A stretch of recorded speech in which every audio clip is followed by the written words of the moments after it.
More often, you are met with a wall of silence, a shifting of gazes, a subtle closing of ranks, and the labels begin to be affixed, whispered in corridors or implied in dismissive gestures.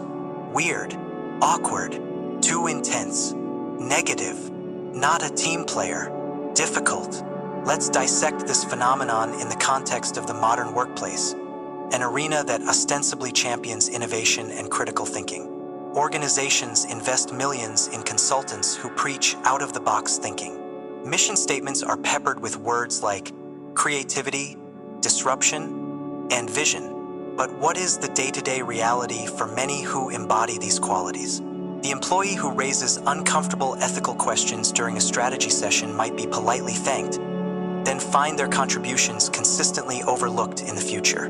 The team member who persistently questions inefficient systems or outdated processes, offering viable alternatives, is often told to stop overthinking, focus on their core tasks, or be more positive. The individual who doesn't eagerly participate in superficial workplace gossip, who refrains from forced enthusiasm in mandatory fun events, or who prefers quiet, focused work over constant performative collaboration, is frequently branded as antisocial, not engaged, or lacking in soft skills. The system, while claiming to seek diamonds, often expends considerable energy polishing the pebbles until they all look reassuringly similar. In educational institutions, the pattern is often established early. Students who diligently follow instructions, memorize facts without question, and reproduce accepted theories are generally rewarded. They are good students.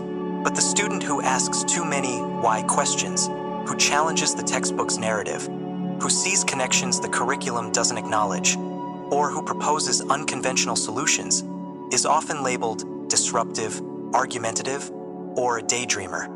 Not necessarily because their inquiries are invalid or their intellect lacking. Often the opposite is true, but because they challenge the authority of the established structure, the comfort of the prepackaged lesson plan, the efficiency of a system designed for mass processing, not individual intellectual exploration. Even our modern digital forums, the internet, social media platforms, where the ideal of free thought and diverse expression is supposedly enshrined, often operate to punish complexity and reward conformity. Algorithms, by their very design, tend to favor simplicity, emotional reactivity, and the endless repetition of trending narratives.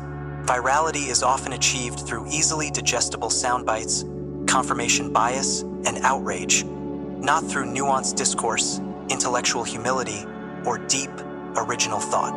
Thoughtful, complex arguments get lost in the noise. Provocateurs and purveyors of simplistic certainties often garner the largest followings.